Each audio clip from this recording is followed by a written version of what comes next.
Understood. And I actually happen to know the gentleman who's responsible for that specific track under VR&E. His name is William Elmore. And when Bill and I talk about this particular issue, he explains the exact same challenge or scenario that you described.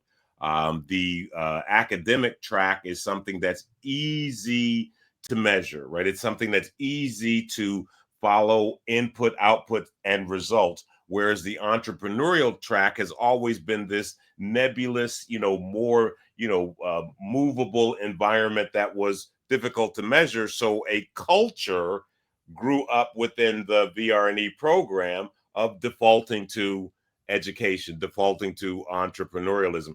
I'm sorry, to the academic track. But in this season, it's important for our veterans, him and her who bore the battle, to know that that benefit is out there, and more importantly, know how to get it. And why is it important for them to know how to get the benefit and get it right the first time? Yes. So as of February, they eliminated what they call counselor roulette. So in the past, you were able to apply for VNRE, and if you get denied, you can just reapply again. As of February, that stopped. Once you apply for VNRE and you get denied, you have to go through the appeal process.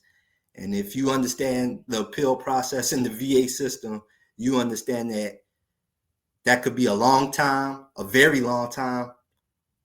It's questionable. You don't know the time length. So yes.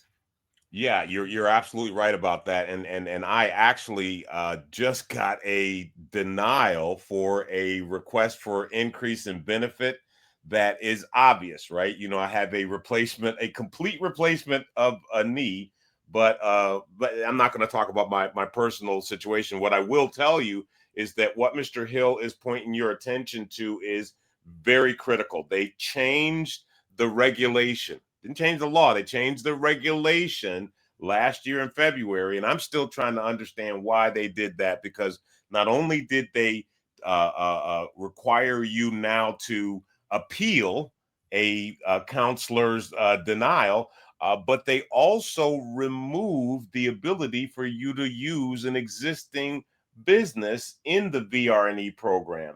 And I, for one, knowing how we have the ability to shape regulation and legislation, think that that's something that we as a community need to tilt at, right? Like there's no reason why, if we have service disabled veteran owned small businesses, that the government funded assets, and I'm talking about, what used to be PTAC and is now APACs, or, these small business development centers or SCORES, right? SCORE organizations. These organizations underperformed against the mission of providing us guidance. I don't know why we should not be able to take our existing small businesses and dip it back in the benefit pool to go and get our ships straight. But that's a story for another time.